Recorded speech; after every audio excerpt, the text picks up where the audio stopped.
어느 지역의 어느 아파트, 특정 상황을 한정시켜 놓고 계시죠. 이렇게 접근하는 방식이 저는 여러 번 말씀을 드리는데 틀린 방식이라고 얘기를 합니다.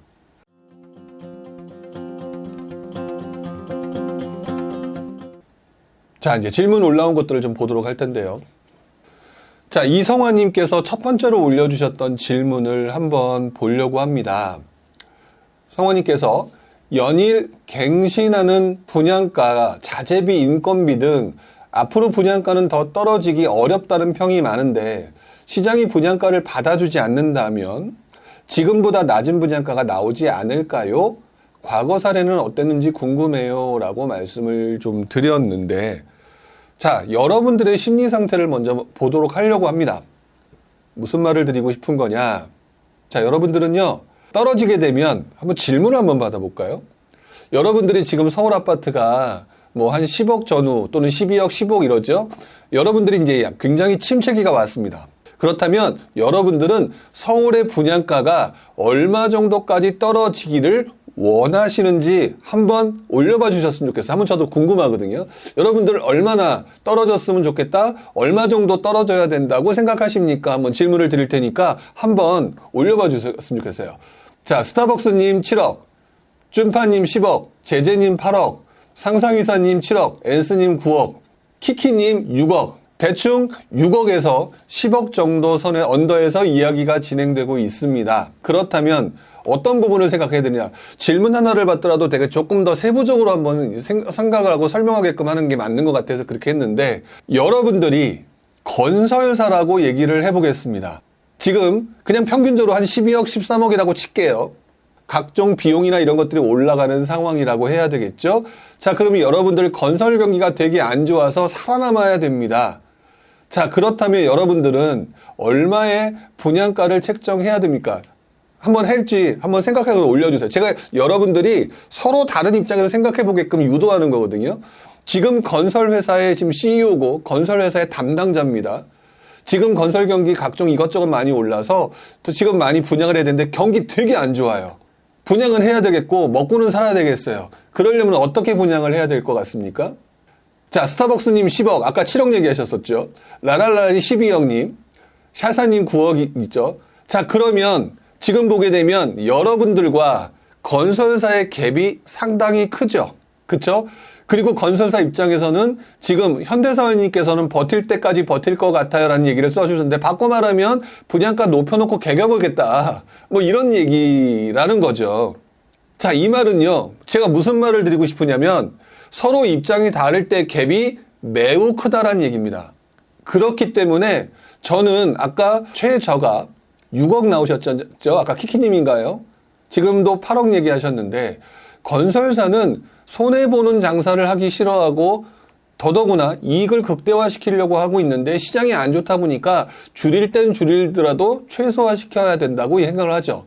근데 여러분들 잘 알고 계시는지 모르겠지만 지금 현재 들어가는 원가, 정확한 건 아니지만 흔히 말하는 서울의 아파트, 근데 일반 아파트를 분양하는데 원가는 한 7억에서 8억 정도 들어간다라고 지금 들었던 것 같아요. 그렇다면 그거보다 떨어지면 손해기 때문에 그냥 건설사 청산해야 됩니다. 결국 바꿔 말하면은 여러분들이 기대하는 거는 더 많이 떨어져야 된다라고 생각하지만 실제로는 제가 볼 때는 10억 이하로는 절대 떨어지지 않을 가능성이 높다라는 거예요. 또는 지금 현재 그 지역의 분양가 대비 지난장에 최대 할인율을 보게 되면은요, 제 기억으로는 거의 분양가 대비 30% 할인율이고요. 분양가 기준이 최고 분양가, 즉 고분양가를 기준으로 30% 할인한 정도가 가장 많았던 걸로 기억을 합니다. 그렇기 때문에 사실상 저는 개인적으로 무엇을 말씀드리고 싶으냐면 다 알고 있어요.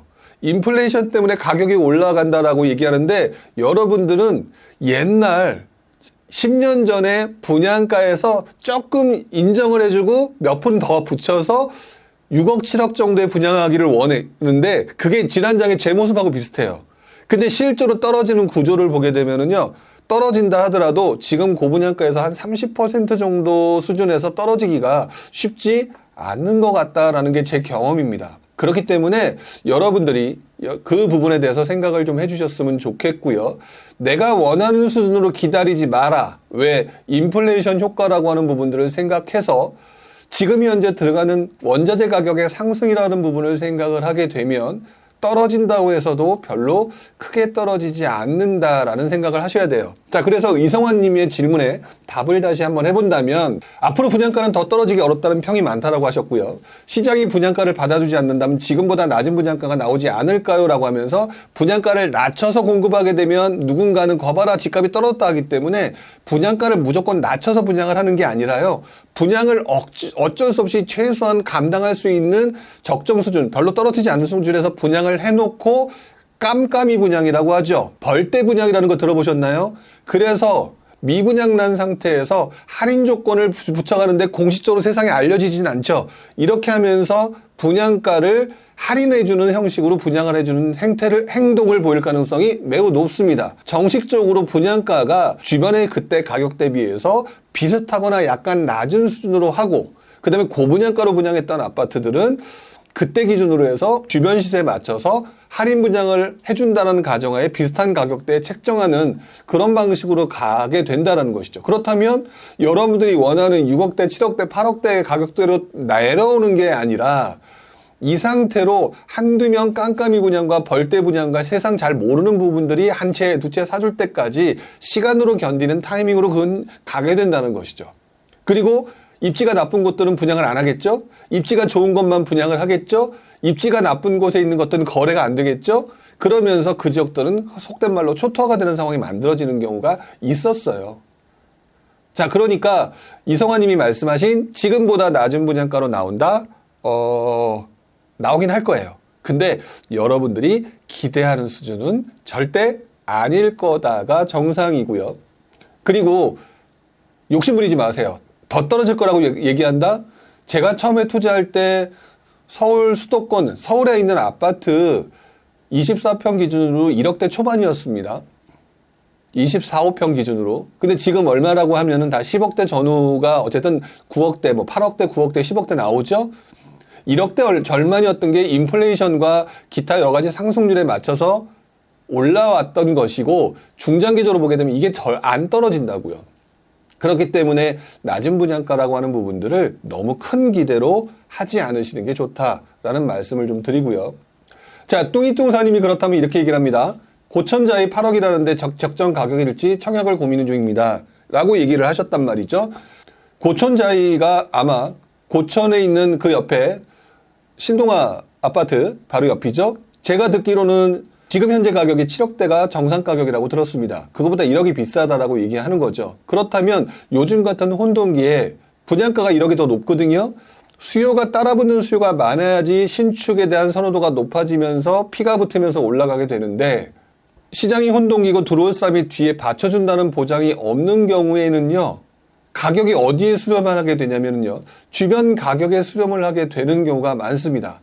자, 그래서 8억에 분양을 하게 되면은 8억이라고 하는 가격 대비 올라가기보다는 그 가격을 유지하거나 또는 그 옆에 있는 준신축의 아파트 가격을 수렴하면서 급매물이 형성되는 가격이 많죠. 뚱이뚱사님은 아마 고천자이라고 하는 부분들이니까 고천 지역을 아마 보셨을 거예요. 똑같은 상황이 고천에, 김포 고천에 2007, 8년 전후, 제가 정확한 연도는 기억 안 나지만 그때 똑같은 현상이 어디 나타나는 줄 아세요? 지금 고천자이가 있거나 신동아파트가 있는 것은 고천역을 기준으로 어떻게 보면은 약간 서쪽이죠.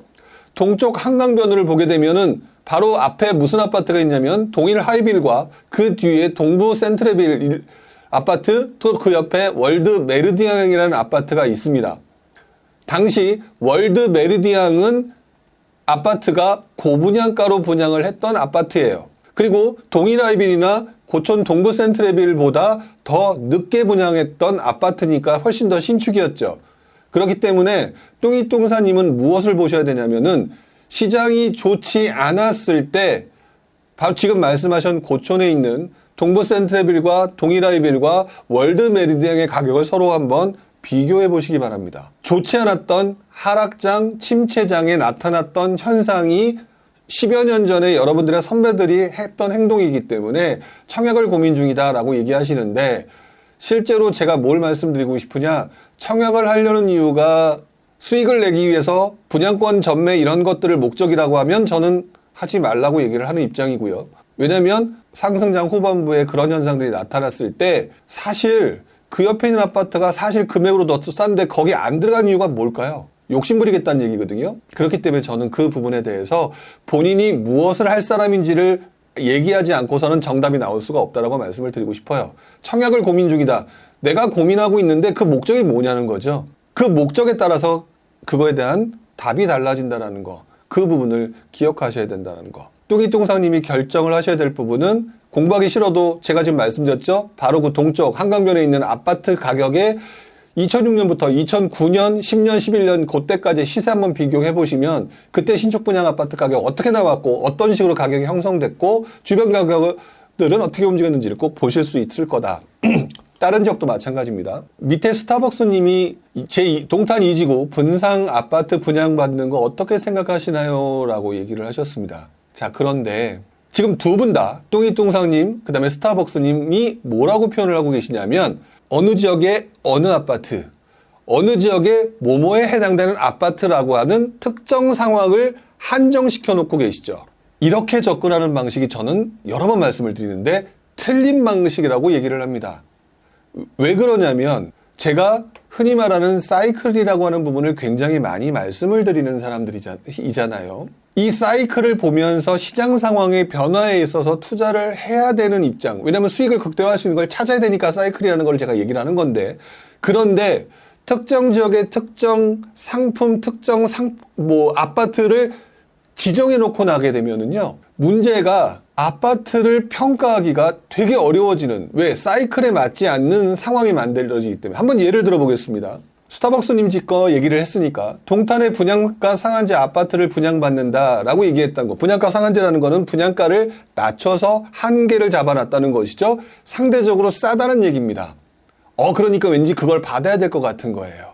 근데 여러분들의 목적이 뭐예요? 싼 걸 받아서 수익을 보겠다는 게 목적 아니겠습니까? 맞나요? 수익을 보겠다는 게 목적이거든요. 그럼 결국은 분상제를 받아서 수익을 볼 수 있느냐? 일반적으로는 분상제는 분양가 상한제를 적용한 거는 주변 아파트보다 가격대가 낮으니까 안전마진이라는 게 원래 주변 아파트 가격, 분상제 가격, 그 요만큼의 수익과 가격이 상승하게 되면 요만큼의 극대화된 수익 창출, 이것들을 하는 거거든요. 그래서 일반적으로는 분상제 아파트를 분양받는 게 맞아요. 근데 여기서 시장 상황이라고 하는 부분들을 여기서 챙겨봐야 돼요. 왜 그러냐면은 상승장이잖아요. 그러면 상승장이라고 하면 계속 올라간다는 얘기예요. 일반 아파트보다 분상제가 낮은데 쭉 올라가니까 엄청난 안전마진이 발생을 하게 되죠. 그런데 제가 지금 시장 뭐라고 얘기를 했어요? 혼동이라고 말씀을 드렸죠. 가격이 떨어질 수도 있다. 좀 너무 극단적으로 제가 떨어질 수 있다라고 얘기를 하는 거지만 사실 그 정도는 아니라고 생각을 해요. 하지만 침체기라고 얘기하게 되면 여러분들 아파트 가격 자체가 아래로 수렴하고 있는 중이거든요. 그렇다면 분상제 아파트는요. 기존 아파트 가격은 떨어지더라도 분상제 가격은 떨어지지 않겠죠. 또는 떨어지더라도 조금 떨어지겠죠. 그렇기 때문에 투자로서 수익을 제대로 보기는 어려워도 안전한 투자가 될 수는 있어요. 문제는 내가 수익을 목적으로 하는 사람들한테 요즘 같은 분위기에서 분당제 아파트 분양받는 거 어떻게 생각하시나요? 이 질문 속에서 여러분들 두 가지 요인이 있습니다. 나 수익 극대화 받고 싶어요 라는 생각과 그냥 무난하게 안정적으로 집 사고 싶어서 살고 싶어요 라고 있는 두 속마음이 숨어 있을 텐데 제가 여기다 대놓고 이게 좋습니다 라고 얘기했으면 한 분은 저를 뭐라고 얘기하실 거냐면 모르지도 않고 전문가 아니네 라고 생각하실 가능성이 높다는 거죠. 그만큼 답을 드리기가 개인의 상황에 따라서 다 틀린단 말이에요. 스타벅스님이 질문 속에서 여러분들이 생각하셔야 됩니다. 저는 목적이 수익 극대화입니다. 그런 상태에서 분상제 아파트를 분양받는 게 어떻게 생각하시나요? 라고 얘기를 하게 되면 지금 시장은 직전이 급등장인 다음에 조금 수요가 줄어들어가는 거기 때문에 리스크가 계속 올라가기가 어려운 리스크가 있죠. 그럼 분상제 아파트를 받아도 안전한 투자가 될 수 있을지는 몰라도 돈을 극대화시키는 수익 극대화시킬 수 있는 투자 방법은 아닌 거예요. 근데 나 너무 힘들고 전세가 상승 좀 두렵고 그러니까 이렇게 안정적으로 가고 싶다. 근데 중장기적으로는 올라갈 거잖아요. 그러면 길게 보시는 가운데선 되게 좋은 방법입니다. 그때는 그런 아파트 단지 중에서 입지를 선택하기 위해서 공부를 더 하셔야 됩니다. 라고 좀 더 명확한 방법이 나오거든요. 지금 제가 드리는 말씀을 명확히 이해를 좀 해주셔야 되는 부분이, 그래서 사실 유튜브에서 나오는 단순 질문 가지고 여러분들이 원하는 100% 답이 나오기가 어려워요. 일단 스타벅스님은 꼭 생각을 해주셨으면 좋겠습니다. 내가 목적이 무엇냐? 수익 극대화다? 아니라는 거예요. 그러면 안전 투자의 개념으로 괜찮은 아파트다. 자, 밑으로 내려가 봅니다. 키키님, 아들이 지방 중소도시에 갭 투자한다고 하는데 걱정입니다. 부룡님은 지금 지방 갭 투자를 어떻게 생각하시나요? 제가 여러 번 말씀을 드렸는데 역시 마찬가지입니다. 자, 여기서 또 한번 질문을 해야 되겠죠? 지금 아드님이 지방 중소도시에 갭 투자를 하겠다는 목적이 있는 거예요. 근데 여러분들 이미 다 알고 계시겠지만 목적이 뭘까요? 수익 극대화예요. 두 번째, 나 돈 없어요. 두 개예요. 나 자신을 처해진 상황을 가지고 세상을 이용해야 되는데, 나의 처해진 상황을 가지고 내가 이걸 할 테니 세상 네가 나를 맞춰라예요. 이게 맞는 걸까요? 틀리다는 거죠. 뭐냐? 지금 현재 모 투자를 굉장히 적극적으로 얘기하시는 분들 중에 하나가 지방 중소도시의 갭 투자가 나쁘다는 게 아닌데, 시장이 올라가는 시기와 그렇지 않은 시기와 혼돈기에 상황에 따라서 다르게 대처를 해야 되거든요. 다르게 대처해야 되는데 지금 세상에 계속 변화가 일어나고 있는데, 세상에 있는 모든 변화여 다 나를 맞추라. 나 지방의 중소도시에 갭 투자할 거니까 나를 맞추라. 말이 안 되는 소리란 말이에요. 아드님은 공부를 좀 더 하셔야 되는 상황이에요. 자, 왜 그럴까? 한번 볼까요? 자, 여러분들, 내가 돈이 없기 때문에 지방 중소도시에 가겠다가 아니라 지금 돈이 있는 상황에서 투자를 해야 되면 대다수의 사람들이 서울과 수도권에 하려고 드십니까? 지방 중소도시라고 하시려고 하십니까? 보나마나 서울 수도권의 수요가 훨씬 더 많아요. 근데 지금 무슨 행동을 하고 있느냐? 지금 지방은 여러 가지 이유로 인해서 사람들의 관심도가 떨어져 있기 때문에 내가 지방 중소도시에 적은 돈으로 갭 투자를 했는데 수요 안 들어오면 말짱 꽝이죠. 그러면서 세상이 나를 안 도와준다고 불평불망을 하게 되는 게 제 경험입니다. 이게 말이 안 되는 건데, 지금 투자 경험 없는 분, 제가 지금 노골적으로 까고 있는 거예요. 지금 어설프게 갭 투자 몇 년에서 돈 버신 분들 있죠? 그분들 이상한 소리 하시는 분들이 좀 있는데, 이제는 제가 조금 그걸 노골적으로 까는 것도 생각을 해보고 있어요. 왜? 사람을 깔 수는 없겠지만 그 문제점을 가지고 얘기를 할 거란 얘기예요. 왜? 지방 중소도시의 갭 투자는요, 첫 번째가 봐야 될 거는 사이클이고요. 두 번째로 봐야 될 것은 공급 물량입니다. 그리고 세 번째로 봐야 될 것은 여러분들의 움직임입니다. 많고 늘어나 있는 서울과 수도권의 투자 수요들이 이왕이면 광역시도 포함이에요. 이런 곳들을 향해서 움직이려고 하는 경험이 쌓여 있는데, 나는 지금 반대로 가겠다. 투자의 흐름을 전혀 이해하지 못한 채 간다는 거예요. 갭 투자가 투자 방법으로 굉장히 도움이 되는 건 사실이죠. 근데 그것들이 낭패를 겪은 게 2021년, 22년 지금 현재죠. 그것들을 계속한다고요? 몇 년이 걸릴지 모르겠지만 하겠다고요? 왜 열정에만 자꾸 기대를 하고 앞으로 천수답 경영처럼 하늘에서 비가 내릴 때까지 입을 벌리고 기다리시겠다는 말도 안 되는 행동을 하실 거냐? 지방 중소도시의 갭 투자는 나중에 좀 더 자세하게 설명해 드릴 기회가 있어야 되겠지만, 첫 번째는 사이클입니다. 두 번째로는 그 지역의 공급 물량이고요. 세 번째로는 여러분들의 수요의 움직임이에요. 근데 그걸 가지고 그냥 막연하게 설명한다. 지금 제가 말한 것들을 설명을 자세히 하면서 반대의 논리를 펼칠 수 있는 분이 지금 있다면 저랑 한번 배틀 한번 해보자고요. 오늘 좀 세게 얘기하죠? 배틀 한번 해보자고요. 누구 말이 맞는지, 누구 경험이 더 많은지 한번 보자고요. 그랬을 때 제 논리에 설명을 못한다라고 하면 못하는 거죠. 그렇기 때문에 키키님께서는 중소도시에 갭 투자를 한다라고 얘기했을 때, 중소도시라고 하는 부분에 대해서 무엇을 공부하셔야 되느냐? 중소도시가 언제 올랐고 왜 당시 무슨 상황이었기 때문에 올랐는지를 공부하고 난 다음에 들어가는 거에 대해서는 박수. 하지만 그렇지 않으면 안 된다고요. 자, 쭌파님, 이번 광명 트리우스 분양 성적이 안 좋게 나왔고 금리도 다시 올라간다는 뉴스가 많습니다. 거기에 이스라엘 전쟁 상황도 외부 변수가 또 있습니다. 부동산 시장 흐름이 조금 회복되는 것처럼 보였는데, 이러한 여러 상황들 때문에 다시 회복세가 꺾이지 않았을까 생각합니다. 어떻게 생각하시는지요? 라고 얘기를 해주셨는데요. 저는 이렇게 봅니다. 중요한 거는 체력이에요. 본질이에요. 지금 말씀하신 거는 체력과 본질이 아니라고 생각해요. 자, 왜 그런가? 부동산 시장을 누군가는 대외 변수와 대외 그 경제 상황을 봐야 된다고 얘기를 합니다. 누군가는 그런 거 안 봐도 투자에 성공할 수 있다라고 얘기합니다. 해보니까요, 둘 다 맞아요. 근데 언제 맞는 줄 아세요? 안 봐도 된다라고 얘기할 때는 언제 맞냐면요, 여러분들이 바닥을 다지고 상승장이 막 달려가는 시기에는 안 봐도 되더라고요. 왜? 수요가, 안 하던 수요가 늘어나기 시작하니까 이 수요는 기하급수적으로 늘어나는 모습을 보여요.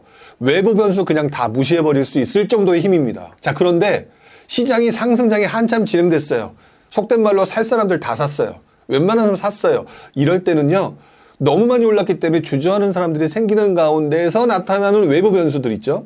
이 외부 변수들은요, 우리 생각을 엄청나게 고민스럽게 만들고 수요를 위축시키는 데 영향을 주죠. 자, 그래서 이번 광명 트리우스의 분양 성적이 안 좋게 나왔습니다 라고 얘기를 했지만 2017년, 18년도에는 이런 말이 안 나왔을 것 같으세요?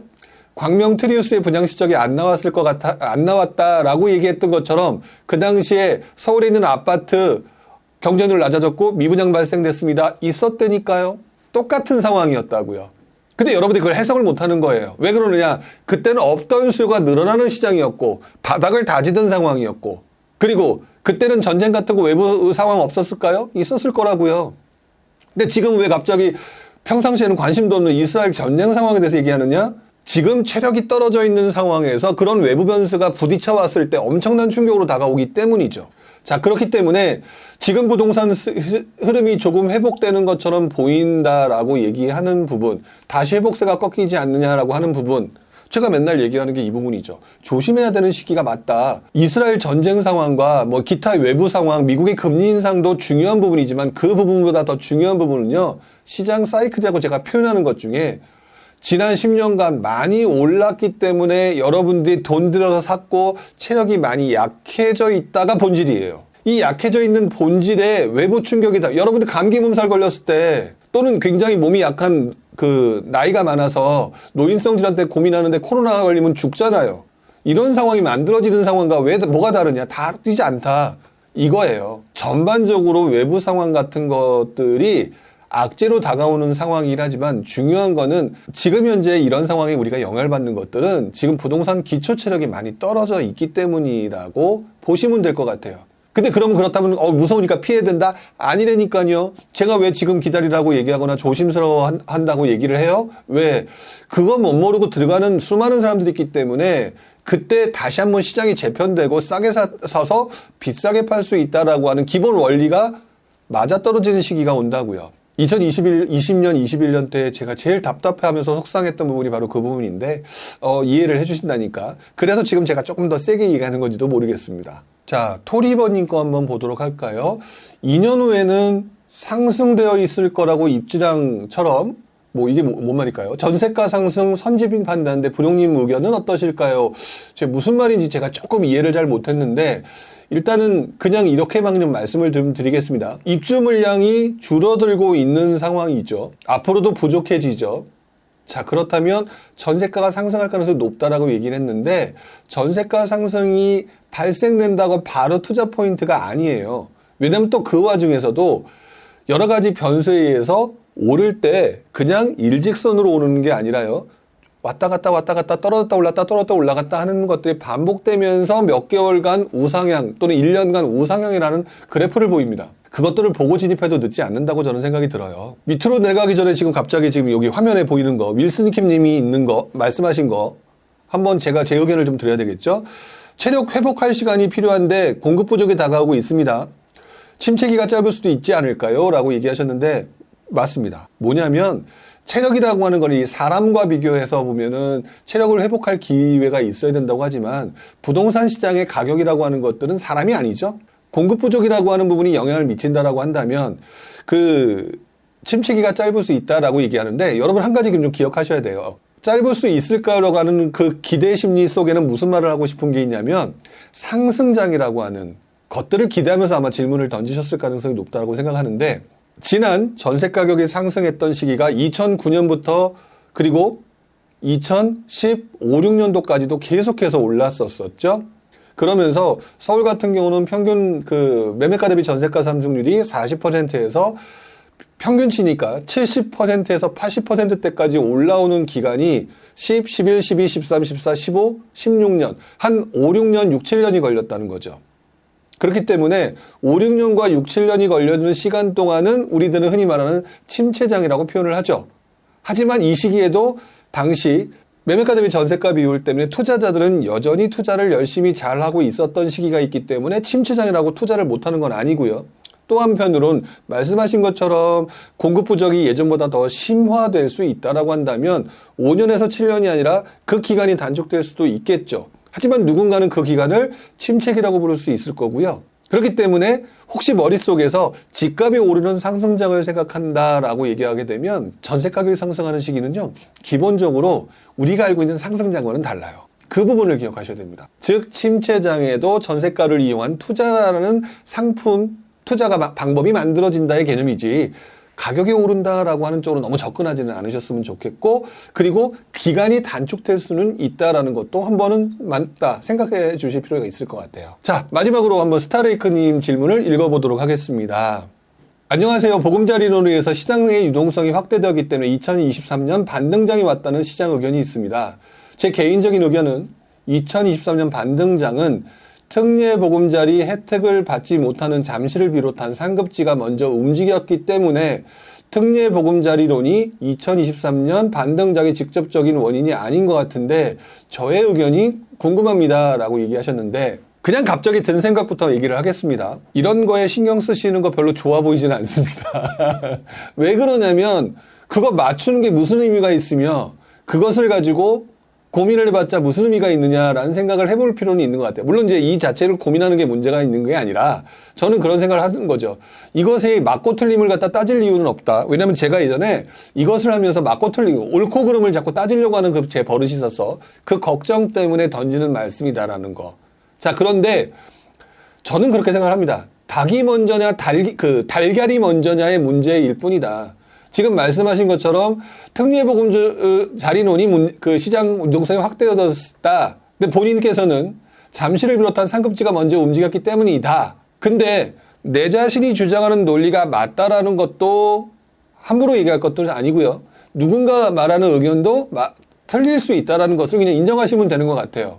자, 이 중에는 분명히 제가 운영하고 있는 밴드방에서 계신 분들이 상당히 많으실 것 같다라고 생각을 하는데, 제가 밴드방에서 작년에 뭐라고 말씀을 드렸는지를 기억을 되돌아보시면 아실 겁니다. 제가 오랜 시간 투자를 해보니까 무엇을 느꼈냐면요, 상승이 있으면 하락이 있고 과열이 있으면 주춤하는, 과열이 식는 구간이 항상 반복적으로 일어나면서 무언가 중장기적으로 봤을 때 방향성이 나타나더라라는 게 제가 투자를 하면서 느꼈던 감정입니다. 자, 그런데 2023년 올해의 유동성장이 오기 전에 제가 뭐라고 얘기를 했냐면요, 유사하락장이라고 표현을 했습니다. 공식적으로는 이 말은 트루카피님이라는 분께서 쓰셨던 용어인데 제가 이 말에 공감을 했기 때문에 제가 유튜브에서 썼던 단어이기도 한데요. 그 당시 왜 그랬느냐, 사람들이 너무 많이 직전에 몰려들어서 흔히 말하는 버블이라고 하는 부분이 발생될 수 있을 만큼 어마어마하게 올랐던 시장이죠. 근데 그 정도가 지나쳤다고 봤기 때문에 가격이 떨어질 수밖에 없는 구조였었습니다. 그러니까 저는 좀 더 길게 넓게 보는 거죠. 그런 상황에서 금리 인상이라는 외부 구조가 들어왔는데요. 그러면서 여러분 심리가 급격히 위축되면서 줄어들었단 말이죠.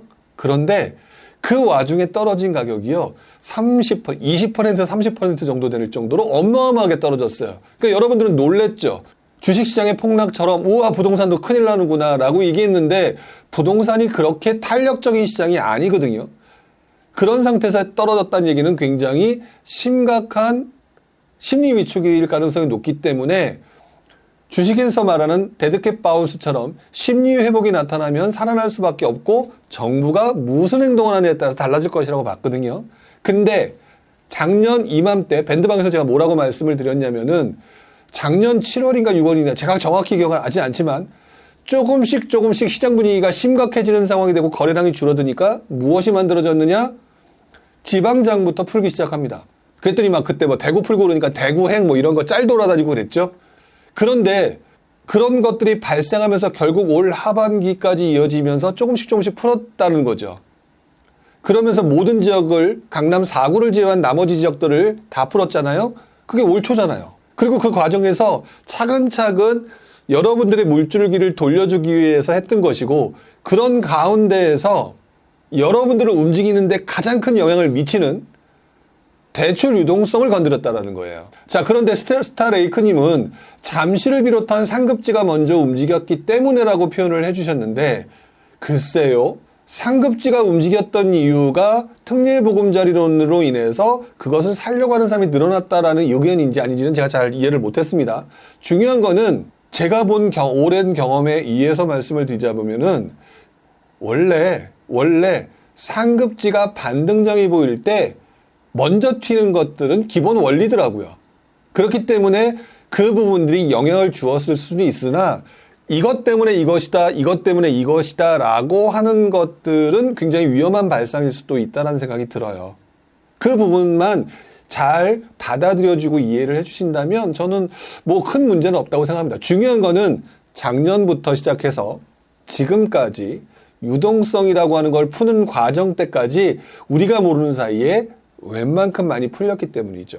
자, 그렇기 때문에 저는 지금 말씀드렸던 두 가지 의견에 대한 답을 드리는 게 아니라 제가 보는 관점은 그것이다 라고 말씀을 좀 드려야 될 것 같아요. 미리 좀 언급을 살짝 드려야 될 것 같습니다. 자, 그래서 내년도에는 제가 지금 여러분들한테 하고 있는 이 부분에 대해서 여러분들의 반응과 호응이 좋아서 이 부분들을 여러분들이 투자 공부와 투자 습관을 들릴 수 있는 그런 부분으로 무언가를 만들려고 합니다. 여러분들이 그냥 꾸준히 듣기만 해도 공부가 되거나 반복되면서도 공부가 될 수 있는 어떤 그런 커리큘럼을 만들어 나가려고 하고 있고요.